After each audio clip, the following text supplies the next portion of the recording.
ഒന്നും പറയണ്ട. ഞാൻ ഇവിടെ എറണാകുളത്ത് പാലാരിവട്ടം സ്റ്റേഷനിലുണ്ട് ഞാന്. എന്താ പറ്റി?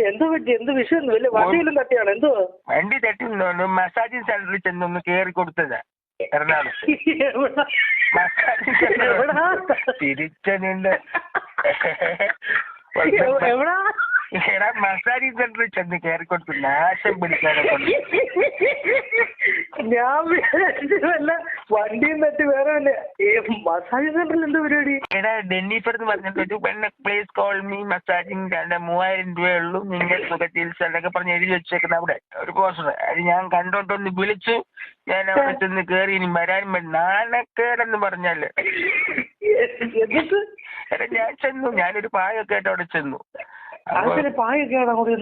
നിന്നെ വിളിച്ചിട്ട് അത് അറിഞ്ഞില്ല. പായടെ ഇവര് സ്പാന്ന് പറഞ്ഞപ്പോ ഞാൻ വിചാരിച്ചു പാത എന്റെ മനസ്സിൽ ഇവിടെ സ്പാ ഉണ്ട് വാന്ന് പറഞ്ഞു. അപ്പൊ ഞാൻ പായൊക്കെ വെച്ചിരുന്നു. നാണക്കേടും കഞ്ഞൂറിലാക്കിന്ന് പറഞ്ഞാല് അവിടെ ചെന്ന് അവിടെ ഡെന്നിഫർ എല്ലാം വിളിച്ചു വരുന്നു. പക്ഷെ ഇവിടെ അവിടെ കണ്ടില്ല. ഞാൻ ചെല്ലുമ്പോ ഇവരാരും ഇല്ല അവിടെ. അവിടെ ചെന്നിട്ട് ഇങ്ങനെ കാര്യങ്ങളൊക്കെ പറഞ്ഞു. അപ്പോഴത്തേന് ഒരു തടിമാരുടെ ഇറച്ചി വെട്ടുകാരനെ പോലെ ഒത്തിരിഞ്ഞ് വന്നേക്കാം. ഞാനാ ചേട്ടനെന്ന് ഞാനാ ചേട്ടനെ ചെയ്യുന്നതെന്ന്. അപ്പൊ അപ്പോഴേ എന്നെ പോയി, രണ്ടും പോയി. ഒരു എന്റെ മനസ്സിൽ ഈ ഡെന്നിസ് വിളിച്ചില്ല. ഡെന്നിസ് ഞാനും ചോദിച്ചോട്ടെ, നിങ്ങൾക്ക് എന്തെങ്കിലും നോക്കട്ടെ ഈ പ്രായത്തില് മസാജ് സെന്റർ വലിയ പോയാല് അറിയാൻ കൊല്ലത്തില്ലേ? നാശം പിടിക്കാൻ അമ്മമ്മയുടെ കാലിന് വേദനയൊക്കെ ഉണ്ട്. അപ്പൊ ഇത് കൊള്ളാമെങ്കിൽ അമ്മമ്മയെ കൊണ്ടുപോയല്ലെന്ന് വെച്ചാൽ ഞാൻ ഈ ചെല്ലില്ല.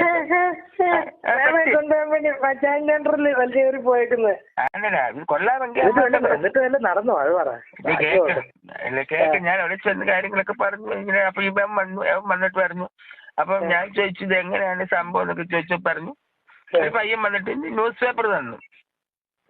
ന്യൂസ് പേപ്പർ എന്നിട്ട് പറഞ്ഞു ചേട്ടാ ഇന്നത്തെയാന്ന് പറഞ്ഞു. അപ്പൊ ഞാൻ പറഞ്ഞു ഇന്നത്തെ വായിച്ചു തന്നല്ലോ എന്ന് പറഞ്ഞു അതല്ല, അത് വിരിച്ചിട്ട് അതിനകത്ത് കിടന്നോളാൻ പറഞ്ഞു. ന്യൂസ് പേപ്പറിനകത്ത് കിടന്നോളാം. ഞാൻ ചോദിച്ചതേ, എറണാകുളം റെയിൽവേ സ്റ്റേഷനിൽ വല്ലതാണോ പോയത്? അത് മസാജ് സെന്ററിലാണോ പോയത്? ഞാൻ ഇമാരുടെ സെറ്റപ്പ് 3000 രൂപയൊക്കെ പറഞ്ഞു. എണ്ണത്തോണി അല്ലെ അങ്ങനത്തെ സാധനം നമ്മള് പ്രതീക്ഷിക്കുന്നേ. എണ്ണത്തോണിയൊന്നുമില്ല, ഒന്നുമില്ല. അപ്പം എന്ത് കഴിഞ്ഞപ്പോ പറഞ്ഞു ഒരു ഉടുത്തലക്കാത്ത ഒരു ടർക്കി തോർത്ത് കൊണ്ട് തന്നു. അങ്ങോട്ടും എത്തത്തില്ല ഇങ്ങോട്ടും എത്തത്തില്ല.